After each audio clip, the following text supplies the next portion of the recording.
Do you wish you were more organized, but think, well, my brain just doesn't work that way? Think again. We have Yael Wiesner here today. She is an amazing professional organizer. She is going to walk us through step by step that it's not necessarily everything we're doing. Yeah, that's important, but it's what we're thinking before we do that makes all the difference. Stay tuned. It's going to be a great show.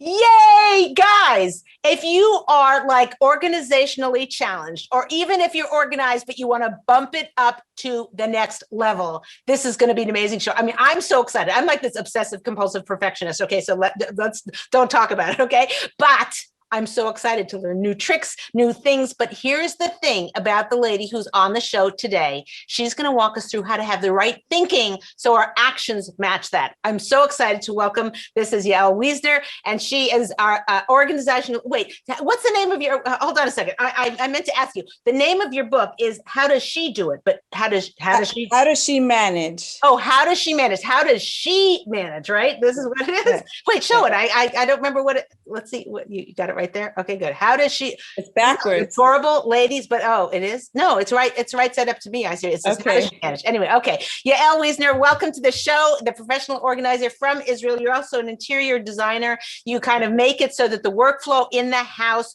is awesome. So we go very fast, very deep here. So I'm just going to ask you the very first question, which is, I have a lot of people, we got a lot of email on this, believe it or not. So people were like, really? Wow. When's she coming in?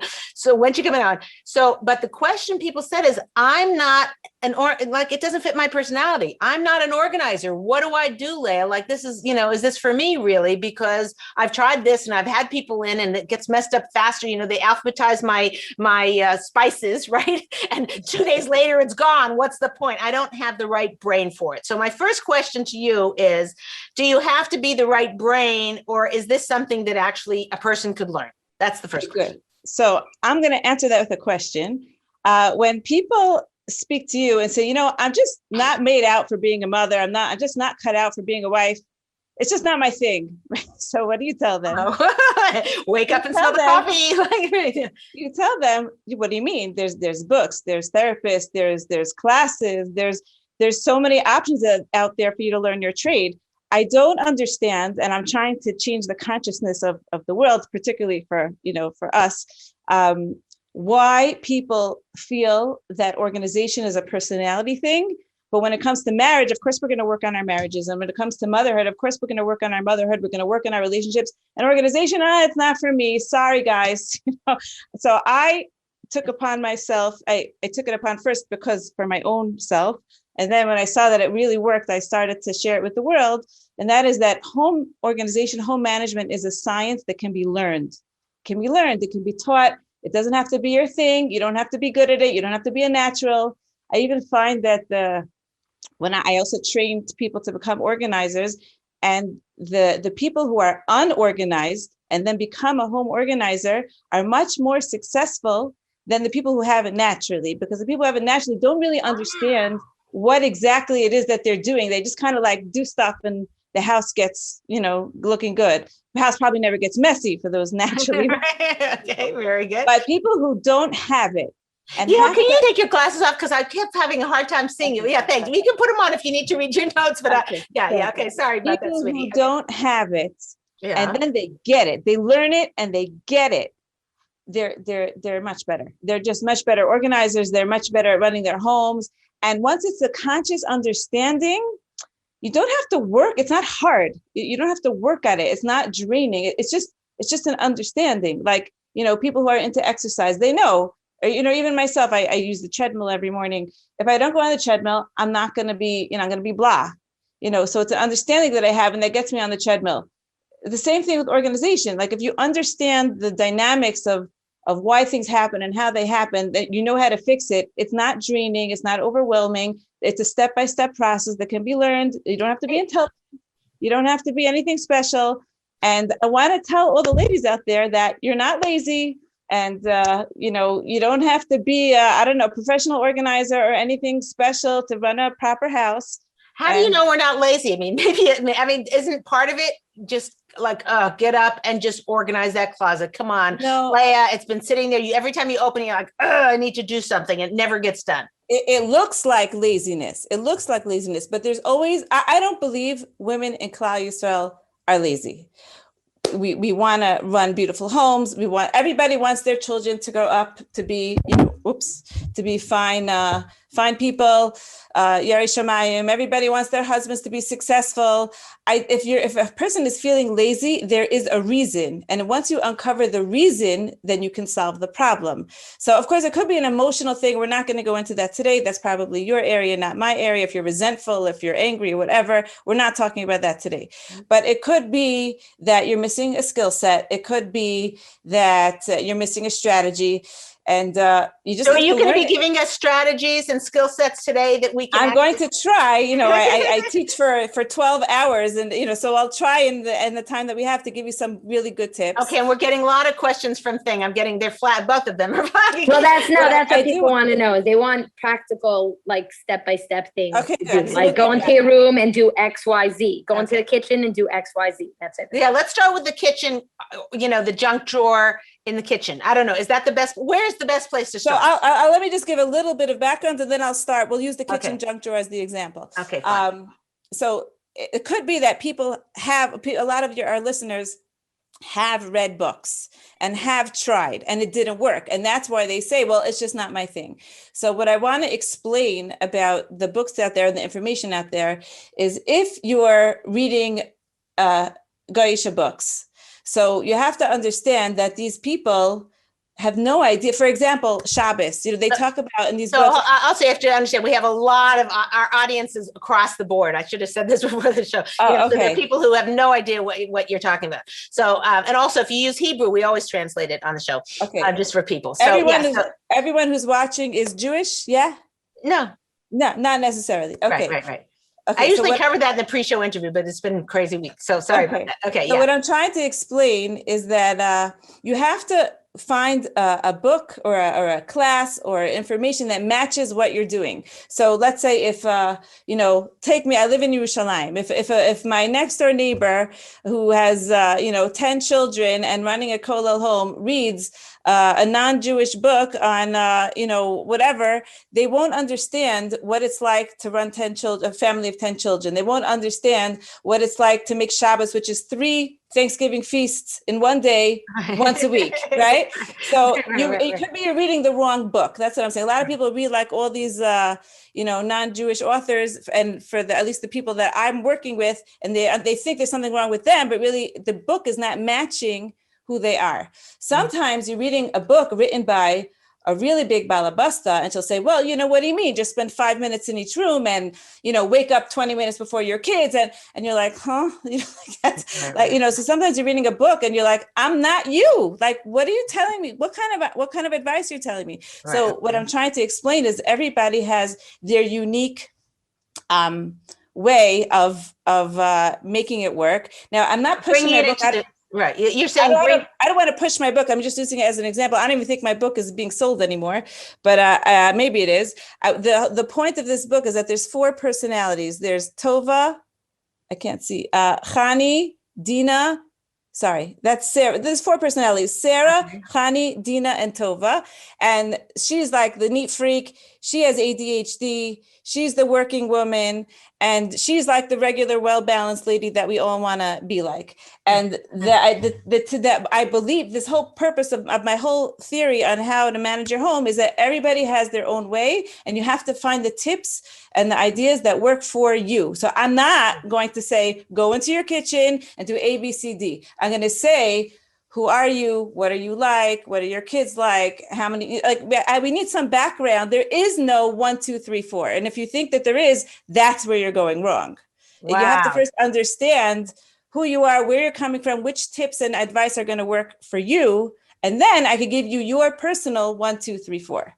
That's excellent. Okay, good. So we have a question from Instagram. What is it? What are they? No, actually, we have somebody that's actually from Facebook who is writing. And sometimes my head feels heavy and full that I don't even know where to begin. I think that's kind of the question from a lot of people, is that overwhelming, You walk into a room, and even if you start, let's say, for example, that example they gave, the junk drawer, you open it up and you remove everything. And then as you're doing it, you realize you don't have all the right stuff and you're not figuring how to make it work. And then you just get overwhelmed, and then everything gets thrown right back into the junk drawer.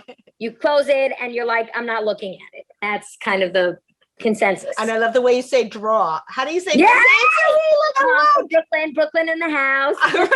A drawer. I'm from Brooklyn. It's okay. Yay, Brooklyn. Draw. Sounds good to me. Yeah. Okay. So yeah. Okay. So let's take a few steps back. Let me tell you how the organization process works. And this is a foolproof method. If you want, take notes if you have a pen. This is a foolproof method. I use it on every single one of my clients and every single room in my own house. And when I train people, I say, this is the method. Okay. So you want to, and you won't get overwhelmed if you use this method. And by the way, for everybody, Alana's here. She's taking notes, and it'll be posted on our website, www.ladiestalkshow.com. And you can go there, and this will all be listed out for you. Okay. So, great. Right. So, Alana, you better type fast. And everybody, meanwhile, type in your questions, because this is live. You can right now get your questions answered right now. Sarit will get them. Okay. Sorry. Go ahead. Okay. So I know you're interviewing me, but I'm just going to interview you for a minute. Okay. When someone is, let's say you're in your room, you're looking at the bedroom and the closets and the shelves, and it's not working. In your opinion, what's the first thing a lady's going to do? I guess pull everything out of the closet. So, right. Okay. And they say, there's no, I'll tell you the answer. I'm sorry, you didn't expect that from me. The first thing that people usually do is they go shopping. They say, I need a basket, I need a bin, I need a divider, people think that when they spend money, they solve their problem. It makes them feel like they did something. So it just really gets them more into trouble. And I'll explain in a minute. So the organization process works like this. First, we have to declutter. First, we have to get rid of I'm not talking about the dishes from today and the toys that the kids play with today, but, I don't know if anyone saw this week's or last week's mishpacha, the kichels, in the closet, and she's going through her closet and all the clothes there are like, well, this doesn't fit and this might fit. And this was a Sheva Bracha's outfit. And this is, I don't know what. We have to get rid of all those things in the closet. And we have to get rid of the toys that no one's playing with and the unsuccessful toys and the broken toys. And we have to get rid of the dishes that we never opened since our chasana and never toveled. And we have to get rid of all this. I like to call it permanent clutter. Permanent clutter is filling up our homes. And we have no room to put away the daily clutter. So step number one is to declutter. We do not organize. We do not go shopping and buy things. We do not work on time management. We do not try to maintain, none of that. We declutter. It's painful at the beginning. I don't have time to go into now all the life coaching that goes in with decluttering, but it's like a muscle. Like when you go to exercise class and it hurts the first time, the second time gets easier, the third time gets easier. The first step is always decluttering. What happens with people is that they right away go into maintenance. They try to maintain, they read a book, they go shopping. And that's step number 4 or 5. If you don't go through the steps in order, you will never, ever be successful. Okay. Wow. So first we declutter.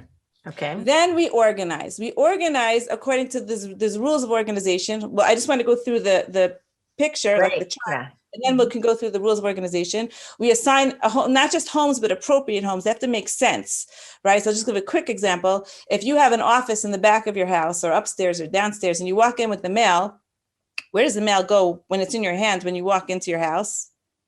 On the counter, on the table. Doesn't make it to the office. Never makes it to the office. So even though you assigned a home for the mail in the office, it's not working because the mail goes from your hand onto the table. So you kind of need I work with people. Because you're not going to run upstairs or downstairs and in between to go. Right. So when I say organize, I mean, you have to organize according to, I very much like to organize according to what is going to happen. I don't want anyone working too hard on themselves, right? Like we have too much to worry about. So I want to organize the systems in the house according to really what's going to happen. So if the mail is going to be in your hand and it's going to land on the table. You need a bin. Yeah, no, then you can buy a bin. But that's one second. Good. It goes like this: declutter, organize, buy. That's how it goes. Okay. Oh, I see. So first you declutter, then you got that right. Woohoo. Okay. So if you see Right. that after you organize, you really need to buy something, then you can make your shopping list. But then you could also feel legitimate about it because you really decluttered, you got rid of all the junk, you tried very hard to organize without going shopping. And now you see you need in a bin for this spot, for this mail, on this table, and you know exactly what to buy. You don't just like go, you know, I once went to, I like to shop a lot in IKEA. This is what we have here in Eretz Yisrael is IKEA. And I see this lady looking at some contraption in IKEA, and she's like, this looks so useful. What can we use it for? Like, and really you have to know in advance exactly the size, exactly the piece, exactly for what purpose it's going to serve. And then you can buy it. So it goes declutter, organize correctly. We'll talk about that soon. Then if you need to, you can buy. I'm not one of those professional organizers that makes you the whole long shopping list that costs thousands of dollars more than you thought you were going to spend. You only buy if you need to. And then we can work on maintaining. Usually people start with maintaining and they're like, I don't know, there's something wrong with me. I just don't have it. It's just not my thing. And, but that's because you didn't declutter, you didn't organize, you didn't buy the right things. You just bought some things and stuck it in your house. And once that's all set up, maintaining is a breeze. I promise you it's a breeze for the people who have gone through my program. It doesn't take effort. Of course, you have to do something, but like it's fun. You're not lazy. You wake up in the morning and you just do it. Whoops! You just keep hitting my microphone. Sorry. Okay. Hold on. We had somebody who interrupted. Wait, hold on. Just tell one last point. Yeah. And then we work on time management. So and we'll talk about time management soon. People think time management at the top of the list. Time management is last. Usually, after you go through all those steps, you don't need to work on time management. So you had said something to me in the pre-show interview. You said, "Oh, time management has nothing to do with time." Explain that, because I thought that was like a game changer. Let's think of an example. Okay, here's a good example. I worked with somebody who she had her desk in her living room. Here in Eretz Yisrael, we don't have a lot of space, right? So her office was like behind closed doors actually wasn't. At that point, it wasn't behind closed doors. Now it is. It was in her living room, and she worked all day in the living room. And she called me. She said, Yael, you must help me with time management. I can never get my living room ready for Shabbos. It takes me hours and hours and hours to clean up my desk. And, you know, we have lots of guests for Shabbos and it's so embarrassing and I don't have time to make Shabbos. I'm just spending the whole Erev Shabbos cleaning up my desk. Help me with time management. And I said, well, you know, I came to her house. I said, well, like, let's take a look at your desk. And we decluttered and we organized and we made file folders. So it was just as easy to, you know, dump the paper into the right spot, the correct spot, as it was to put it on the desk. And she didn't have to clean up before Shabbos. So we solved the time management problem by home organization. And that happens a lot. Also with laundry, right? The laundry, the piles, the folding, I don't have to tell you the laundry story. Right. So if by just getting rid of a lot of the clothes in the closet, the pants that the kids don't like, and the pants that are just in cases, and the out of style, and the too tight, we solved the time management laundry problem because there's just, you know, a few things in the drawer, one or two things in the wash, something's on the body, right? And there was just no issue. Laundry became a non-issue because there weren't so many things to fold and to process. So, and then I can give you example after example of how home organization solves the time management. Of course, after all that, there's still, you know, things that you can learn in time management. I do give a class in time management, but I never give it first. I always give it last. And if someone says they have help with time, they need help with time management, I'll always tell them, well, what does your house look like? And they're like, what are you talking about? What does it matter? I said, it's completely 100% related. Okay. I have a question of my own, but okay. Can I? Yeah, no. So somebody actually responded on Facebook to when you said that you open up you go into your room and what's the first thing you do is you go get bins. She said, yes, that's what I do. Amazon or the Container Store, LOL. Someone is asking, she says, I feel like my mother's generations are all hoarders. My mother hoarders. They hoard things. They keep things. Holocaust survivors? You're talking about Holocaust survivors? The generation of like the Holocaust survivors who hold on to everything and don't want to let go because they're afraid they may not have. Right. She says her mother can't let go of her parents' furniture and just keeps picking up more free things.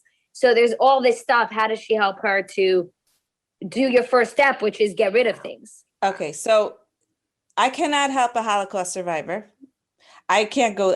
You need to be a, psychologist, psychiatrist to help an actual Holocaust survivor, meaning these people are in their late 70s, 80s now.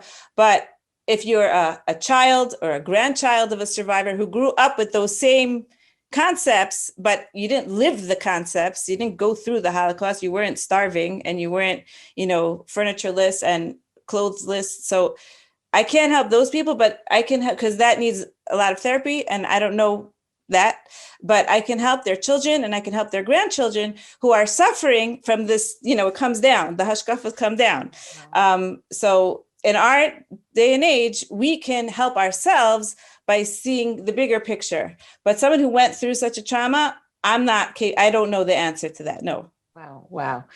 But in meanwhile, so should the daughter, the daughter should just work on her own non-hoarding tactics? What would that look like?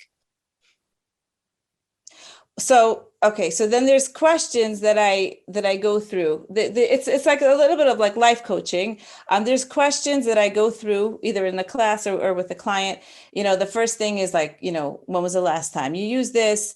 Do you really need this? Will you ever fix this? Like, that your favorite black skirt that's with the broken zipper that's been hanging in your closet for ages, but you can't give it away because it's your favorite, but you haven't gotten around to fixing it. Right. I have a whole list of questions. Will the space, is the space that this object is taking up more valuable than the object itself? Let's say like with furniture, you can't throw away the furniture. So like floor space is a commodity. Like you're wasting money. You're wasting a lot more by having the furniture than by getting rid of it. So I have a list of 10 questions that you can like commit. You could like ask yourself, and I ask the client to come up with like the one or two that like, that's it. That's the question. And then when they find their two questions, and I can send that to you, if you want. Oh, that's great. Yeah, we can. You want to rattle them off now? Could you have them right there? I don't have it in front of me. Okay, all right, okay, fine. I don't have. No, but also I want to get back to number 2, which was. Well, I just want to tell you, but then and then when you hit that question, then you keep asking yourself those two questions as you're trying to get rid of things, and it works. It works. In terms of decluttering, this sounds like it's very time consuming. Like really, like my kids are home with COVID. I'm this. I'm just speaking for all the women. Like we're cooking. A lot of people weren't eating out eating out at all, or taking in. So we've had a lot on our plate right now. This seems like another huge project, like making Pesach. You know what? We don't really have a choice. It depends. Meaning, like if you're really not managing, then you don't have a choice. You're going to suffer more. So you just do it. You could do it with your kids. It is an investment, and it takes, let's say, it's like if you're rusty at the beginning, like it does take some like emotional energy, physical energy. Afterwards, it becomes so invigorating. It becomes addictive, and it's fun. I know it sounds crazy. It's not just me. My clients tell me this. It's fun. It's invigorating.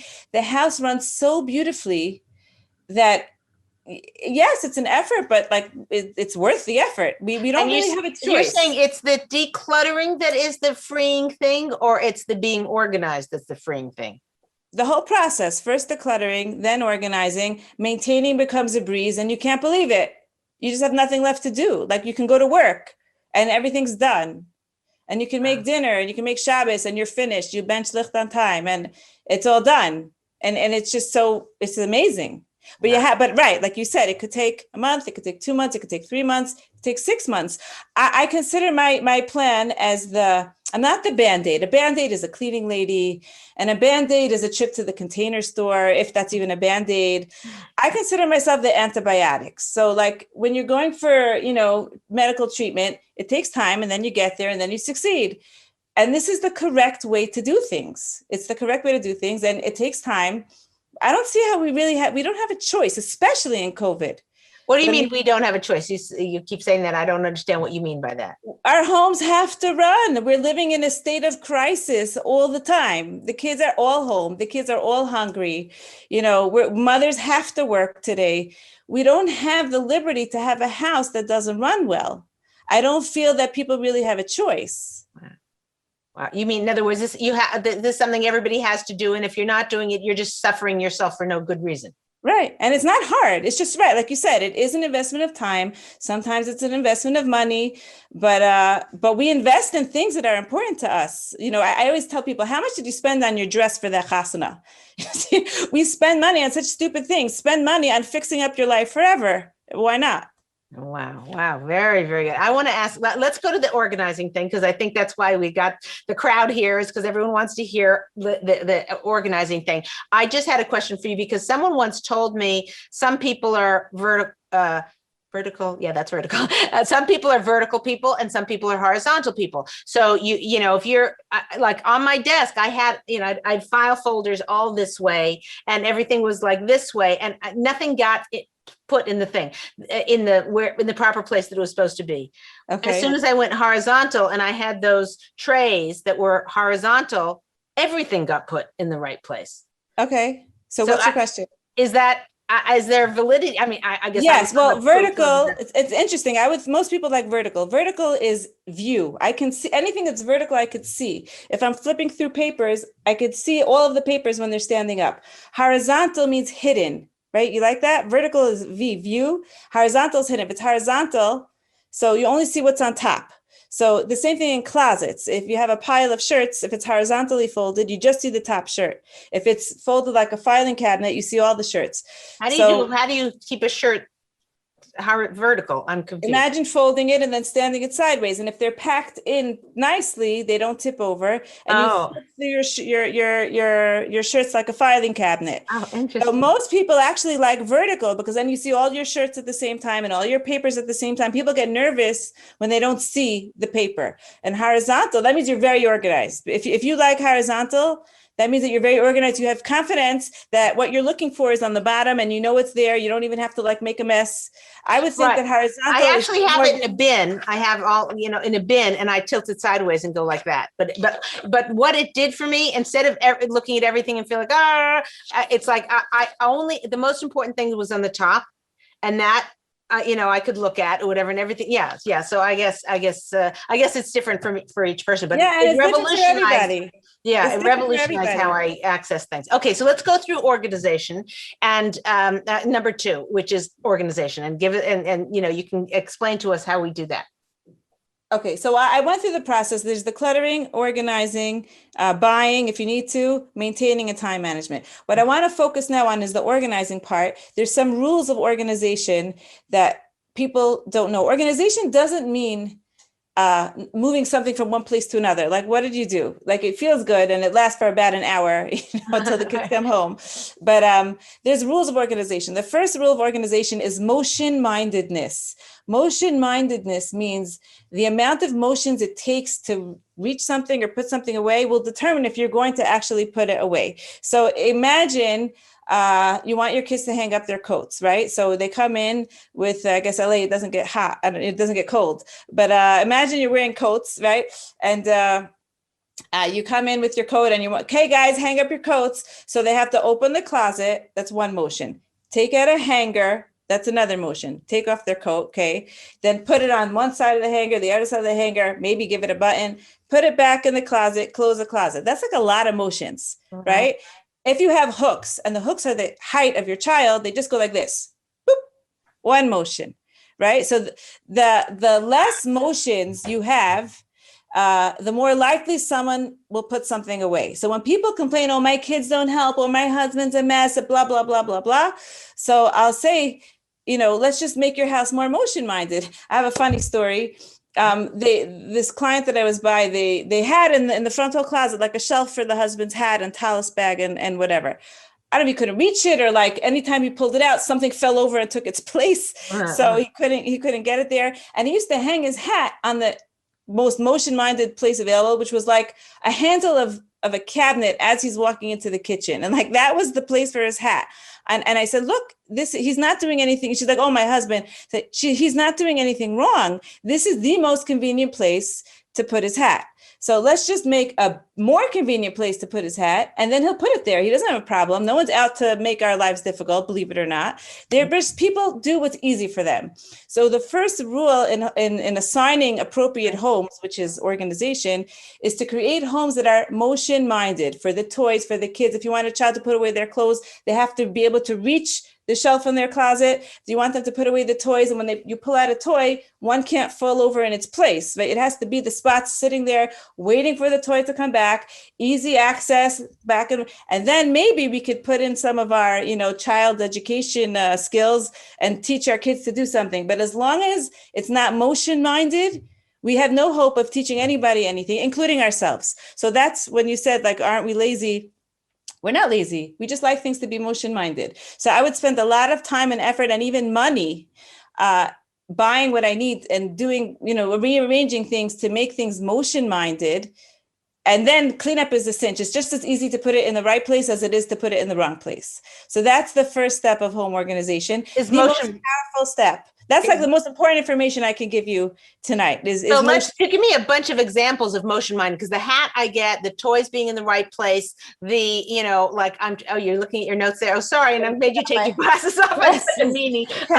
Okay. And we're getting questions in here too.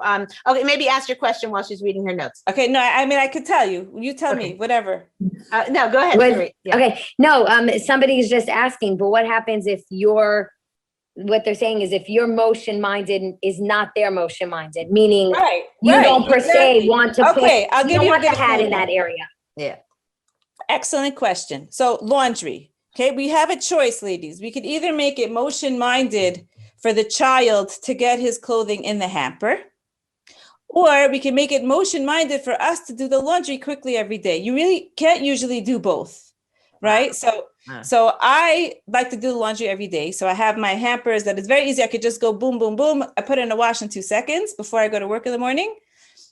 But I might find, yes, even in my house, socks on the floor in the kids' room, pajamas on the floor that were supposed to be in the hamper. And I don't mind that this is where the intellect comes in. I know that I set up my laundry to be motion-minded for me to do the laundry, and it's not so convenient for my kids to get it to the hamper. They have to walk there, right? Big deal. They have to walk there. We get it. Don't ask. Yeah. So I don't mind picking up their laundry from their bed, from the floor. Now it does usually get there because it's in the laundry. It's in the bathroom. So like it's very likely there's a high chance that it could get from the bathroom to the laundry hamper.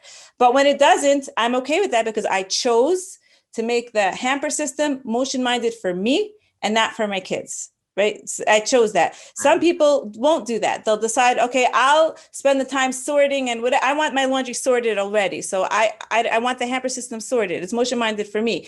Some people will prefer to have a hamper in every bedroom, but then they have to spend, a long time sorting the laundry, but it's motion-minded for the kids. So there's no laundry on the floor, but it's not motion-minded for me. So that's like an example that answers your question. Wow. What's another example of, let's say brushing your daughter's hair in the morning, right? Where do we keep the brushes usually, like the kids' brushes? It's like upstairs in her bedroom with the hair stuff. And then you're like quickly doing her hair before she runs out to school, and you're in the kitchen usually, right? So there's a brush now on the kitchen counter. Who's bringing that brush upstairs? Not me, not her. Who's bringing it upstairs? Wow. So I tell the ladies, have 2 brushes, one upstairs with the hair stuff, and one you make in the junk drawer. I don't want to call it a junk drawer. We like to think it's like it's a thought out junk drawer. Okay. Bad word. There's a brush in there and it belongs there actually, so that it'll be put away the second I finish using it. Right? You understand what I'm saying? Brushes, an extra $3 and problem solved. And that why did you put your brush away? Yeah. Okay. More examples. Okay. Another example is, your husband's pockets. Every home needs a pocket dump for their husband. We have pocketbooks. Men, maybe they have a briefcase. From my experience, they just have pockets, lots of pockets everywhere. And when they come home, they like dump their pockets. So if they're going to dump their pockets and you're going to get upset that it's like dumped on the counter or dumped on the table or dumped wherever, just make a beautiful bin. Go buy a bin. A bin. And put it in the place where he's standing, when he dumps his pockets. You understand? That's again using the rule of motion mindedness to keep the house organized. There are more rules. I don't know if you want to ask me more questions, or I should go on with more rules. No, just keep going with these, because these are fantastic. Okay. Yeah. Then after motion minded, there's prime real estate. It's kind of similar. Prime real estate is exactly what it sounds like, meaning the places that are easiest to reach. Those are that's where I'm going to keep my things that I use all the time. So if I'm a coffee drinker, I'm going to have coffee like one movement away. If I'm using my sandwich maker, it's going to be like right there in the top drawer. You're not going to put something that you use never or use sometimes in prime real estate. So I was working in someone's house once, and she was looking at a place for a hamper system near her washing machine. It was in the kitchen, and I see this like big cubby. I don't know what it was, a cabinet right next to the washer dryer, and there's like a machine in there. I'm like, this is where your hamper should go. What is this thing? She's like, oh, it's a broken microwave. I'm like, what's it doing here? It was a prime real estate for laundry. Like, she's hiring me, paying me money to find out where she should put her hamper. There's a spot right next to the washing machine. She doesn't see it. Like, you don't see your own house, Wow. And in her prime real estate, she put a broken microwave. I'm like, what's that doing here? She's like, well, maybe we're going to fix it. I'm like, okay, put it on the calendar when you're going to fix it. If it's not fixed by the day that you chose, throw it in the garbage, or give it away or whatever. But prime real estate, the things that you're using often, not just the less motions, but it also has to be in prime real estate. I also use that rule in reverse, meaning, let's say, school supplies.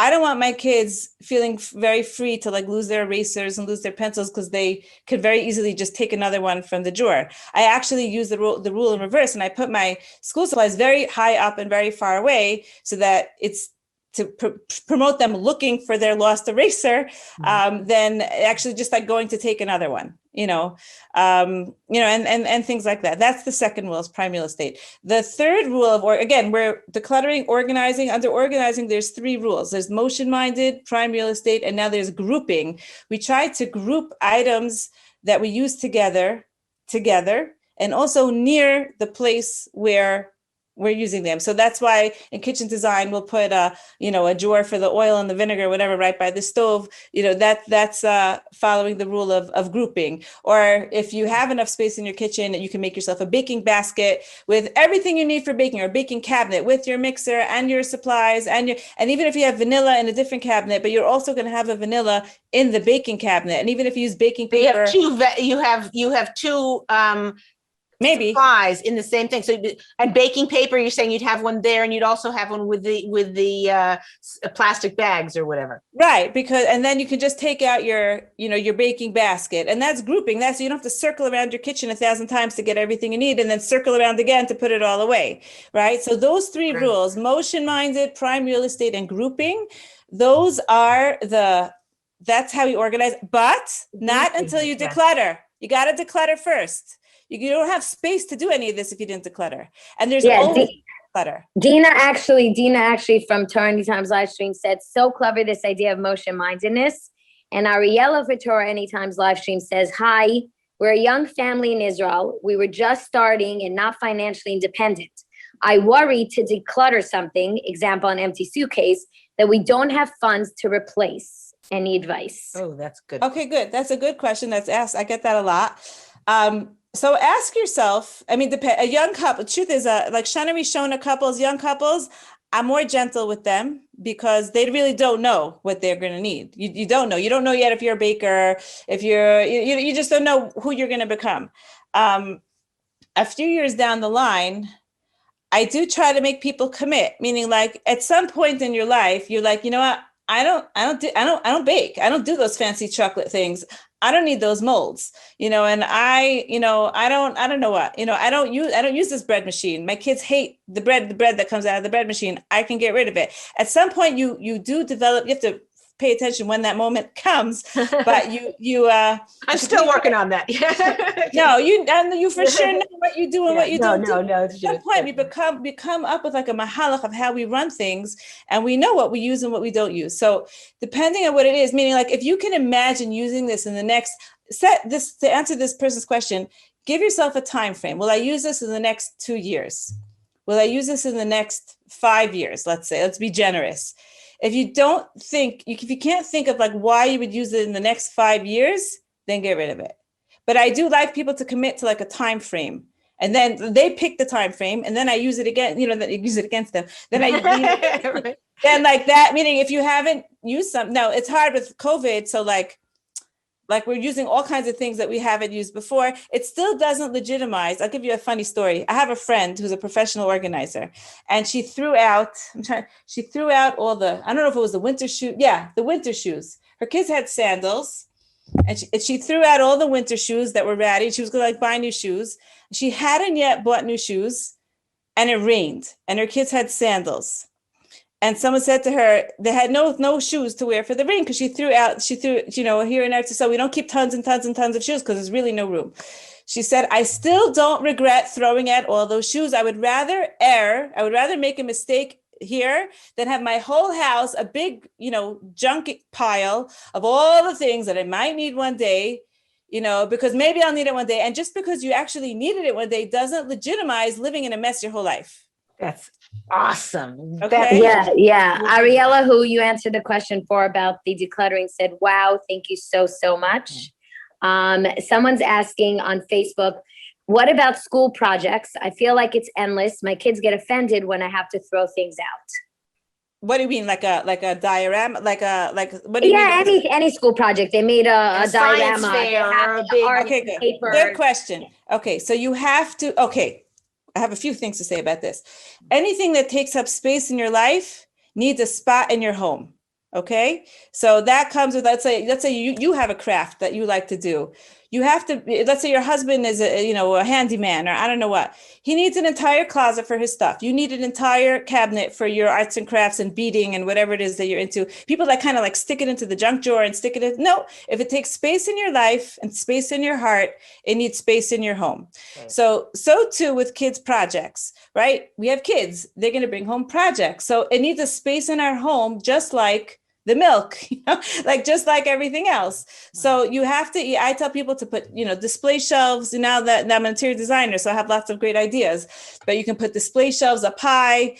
By the way, you didn't ask this question, but there's also like the Playmobil contraptions and the Lego contraptions that the kids make, and they don't want it to be broken. Where are those things supposed to be on display, right? Same idea.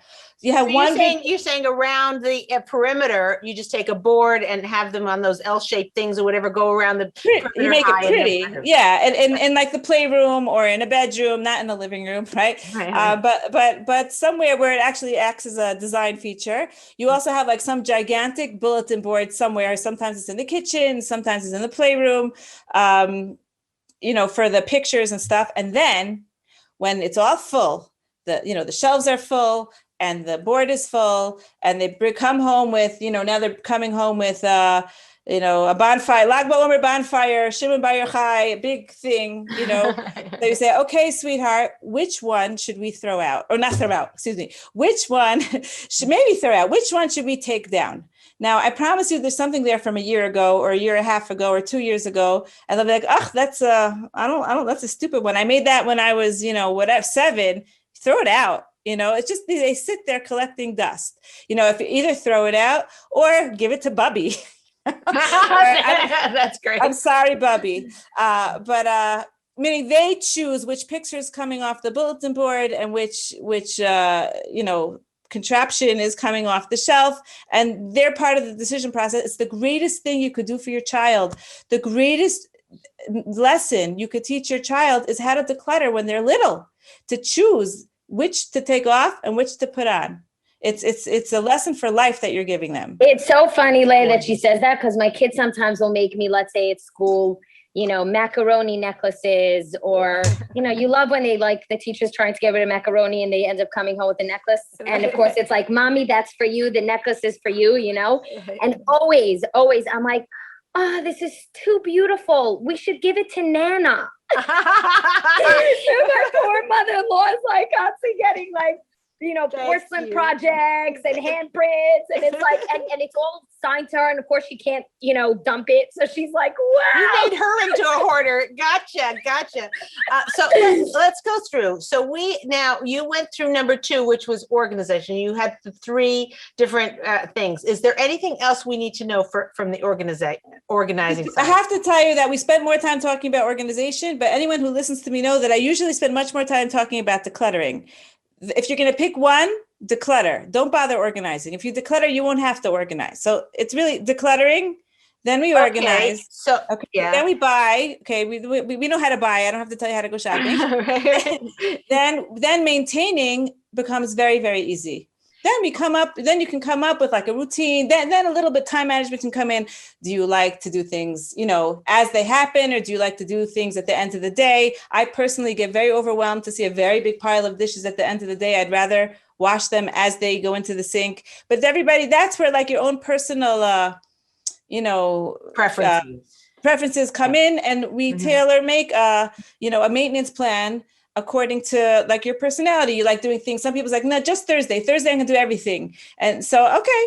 So I just have a question for you, because decluttering is the emotional drama of the century. And it's like, oh, you know, that's what those baby sweaters from this kid, and the, you know, whatever, this one, the shirt they always wore when we used to go on vacation, whatever it is. There's the sentimental things. There's that microwave that doesn't work. I get it. If you have a $200 unit of something and should I replace it? Should I, you know, like that, those are different. So there's the emotional aspect, then there's the cost thing. But mostly the thing about decluttering is, oh yeah, I really should get to that someday.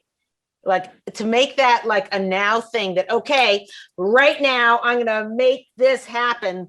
That just seems like in the too hard basket. I'm just trying to survive. We do have dinner tonight. Thank you very much. You know, why not? You can order pizza. Leah, by the way, someone's asking with the same kind of line of questioning is do you need someone else to help you declutter? Because decluttering seems to be something that you don't want to let go of things. And do you need a second opinion of someone saying, no, just get rid of it? It helps to have a clutter buddy. If you don't want to hire a professional organizer, which could get quite expensive, it helps to have what's called the clutter buddy, where she comes to help you one day, and then the next day you come to help her. And it's very easy to see. My husband helps me declutter my own stuff. He's like, you don't wear that. I don't see it myself. You know, it's very easy to see it in other people's houses. But you can do that with a friend, and it's very nice. Meaning, as long as, you know, you're okay with each other and like you have a good relationship. So let your friend come to your house and help you. And then the next day you go to her house and help her. Sorry, Leah, but what was the question that you just asked me? My question was about the stress. It just seems like in the too hard basket, like, in other words, you had all these steps that sounded really kind of fun and motion and, you know, whatever, like, oh, I'm going to start thinking a different way, which is exactly what I Okay, I remember your question. Yeah, but mine is that, I'll get to that closet. Oh my gosh. And if it was a closet, I'd get to it. There's not just unfortunately, I'm hoping that this class will be, you know, get people to start going through their things. Unfortunately, what happens is people hit rock bottom, whether it's, you know, their kids aren't getting to school on time, or they can't hold down a job, or they have shalom bayis problems. Yeah, Hashem makes a lot of these shidduchim where the husband's very neat and the wife is not. And, you know, they get to a place where like, they don't have a choice. Meaning they call me, or they decide to do it because they realize that they must fix this if they want to continue. You don't want to hit that place. You know, if I can inspire you now from this class, you don't want to hit that place to have to start doing this. Just start. It's fun. What do you mean to start doing this? You don't want, you mean in other words, in order to start, you don't want the whole organization process. You don't want to hit rock bottom. You don't want to get into fights with your husband.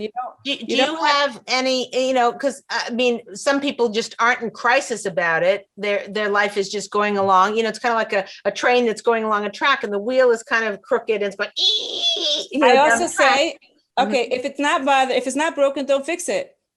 Hashem didn't tell anybody that you have to be organized. It doesn't say that anywhere in the Torah. Okay. You know, if it doesn't bother your husband, it doesn't bother your children, it doesn't bother you, who cares? If it's bothering you, so you're going to fix it. It's not bad. I once worked by somebody, it was unbelievable. I think the social services were after them. Their house was not to be believed. I can't even describe it to you. She hired me, not for like her house. She hired me because it was beautiful, actually. She was working at night, and her husband learns at night, and he had to learn in the house now because she was going out to work. So he had to babysit, and he was going to learn in the house, and their dining room table was like covered. And she wanted me to make better homes for all the things that lived on the dining room table so that he could learn there at night. And that's what we did. I'm like, well, when we finished that, I'm like, well, what about like that room and that room and that room, and she's like, that's fine. And it didn't bother her. It didn't bother her husband, didn't affect their life. So forget about it. If it ain't fixed, if it ain't broke, don't fix it. Don't fix it. So, but for people who feel like, wow, if I was organized, I'd have a clearer head. I mean, what would, what do you have any tricks for how to get to that very first closet? Yeah, Leah, someone on Facebook is saying it bothers me so much when I'm not organized that sometimes it paralyzes me. Okay, good. So what's the word? Oh, procrastination. That's really what you're asking, right? Why do we procrastinate? Okay. So this is part of a little bit time. Now we're getting to time management. When I teach time management, we talk a little bit about procrastination. I wish I could remember where I read this, but one of the misinformation, this is a better word for this, about procrastination is people think they have to be inspired to do something. And it's actually not true. You actually have to start, and then either you'll be inspired or you won't. But like usually the inspiration comes when you see the results, when you're living the results. And so you have to just trust me for the first time. But when you just start, and then the results of the first time will inspire you for the next time. But it's not true that you have to wait for inspiration to get started. Although this class, I hope, will be your inspiration. But on a regular Sunday morning, don't wait for that feeling of inspiration. No one's ever inspired to do their taxes. No one's ever, I don't know anyone who likes washing the dishes. Don't wait for inspiration. It's not coming. Just start. Just start, and then the results will inspire you. Oh, that's so you're saying that the first closet you do, or the junk drawer, the first thing, should you suggest people start with their worst crisis in their house or the easiest thing to accomplish? When I go to someone's house, I ask them for the worst area. Someone who's never done this before should definitely not do the worst area. If you're hiring an organizer, definitely start with the worst area. You're paying her money, tackle it. Once you do your worst area, you'll be able to do the rest of the house. So If you're working with a professional, start with your worst area. If you're working on your own, work with somewhere in the middle, not your easiest area, because you've probably done that a few times already. You don't even need to do that. Do something in the middle, somewhere in the middle. Interesting. Okay, good. Okay. And someone's actually saying on Facebook, the inspiration part is great life advice in general. Yeah. So I guess that, being inspired on what to do things. So someone is just saying, what happens if you go through all these steps and you really set up your whole house beautifully, and then your husband, or even if you try to make it as accommodating to all of them, they're not saying kids, they're saying husband, because it seems the kids, we can let them get away with things. When our husband doesn't follow the rules, right. We get more upset. How do you deal with that?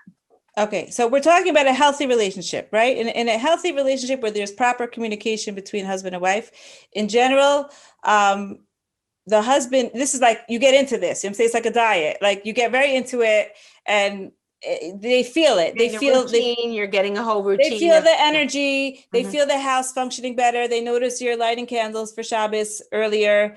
They feel it. They experience it. They love it. And then the magic happens. It could take a few months. I have tons of stories like this. Everyone's like right away, oh, my husband. I'm like, just leave him alone. And there's plenty of things that you have to clean up before he gets to his stuff. I promise you. Do your thing. Do the kitchen. Do your bedroom. Your stuff in your bedroom. Don't touch his stuff. Leave him out of it. Do the whole house basically, except for like his stuff. And so a lady tried it. A few months later, she comes home on a Sunday. Her husband's like dumping shirts out of his closet. Dumping. She's like, "What are you doing?" He's like, "This is yellow. This is torn. This is stained. I don't need this." She's like, "Oh my gosh, what's going on?" He's like, "I see. It works. It just works." So basically, stay quiet, keep your cool, do your thing, and it will rub off on everybody else. I promise you. I promise You know what's amazing is that's exactly Stims. That's exactly what we talk about in terms of our Shalom Bayis Masorah, which is that work on what you need to do to be a wife, and your husband will turn into the best husband ever. But it's not because you pointed your finger and wagged and say you should do this and you should be organized. You should straighten up your look how you should leave your socks on the floor. That it comes with. So that's definitely good. Okay, we have time for one last question, and then we have to. People are just saying it's all amazing. They just asked if she could just take them. I mean, we don't have that much time, but take them to like one room. Let's say walking into your bedroom. Like, is there something you could say to yourself? I'm going to start with the closet. I'm going to start with my drawers. Like, where do you start when you just walk in? Okay, start with your night table. The problem with your night table is that the first step in you have to, it's like when you're assigning a home, you have to like decide what belongs there. So like in a kitchen, it's like kind of obvious, like this is the drawer for the cutlery and this is the drawer for the pots. In a bedroom, the clothing closet, okay, like maybe our night table, it doesn't have like what belongs in a night table, like just whatever like was on your bed that you want to like go to sleep, so like you dump it. So first you declutter your night table, take out of there pens, dirty tissues, your old diary, mishpacha magazines from, I don't know how way back. Take out all the stuff that's not relevant and keep there like just the few things that you need. And if it could be your night table is not the right size or not the right shape, or it doesn't have enough drawers or whatever. And that's also where we didn't talk about this at all, but that's where design comes in. This is also a very important detail. Very often, it's just because your house is not set up correctly. You might need to buy a new piece of furniture, even though you have one, because the furniture is not serving its purpose for you.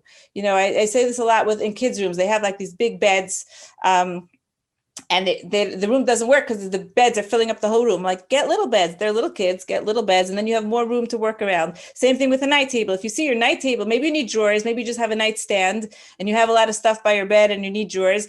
Don't be afraid to invest in some furniture, like feel legitimate about investing in furniture or rearranging the room. Could be like the traffic is not working in the room, could be the dynamics of the house. I just worked with somebody, she had no garage and no front hall. And she had bicycles, and the entrance opened to her living room, and she had bicycles and carriages in her living room. Wow. And she's like, help me organize. I'm like, you need a garage. Like, I'll organize it. Like, where are you supposed to put this? Sometimes you literally need to. So what did she do? What did she end up doing? So we're in the middle. We're in the middle. But I'm saying you maybe you have to build a little shed outside. But people don't think like that. Like, I don't want to spend money, but where are you supposed to put your bicycle? You can't park it in front of the house. It's going to be stolen.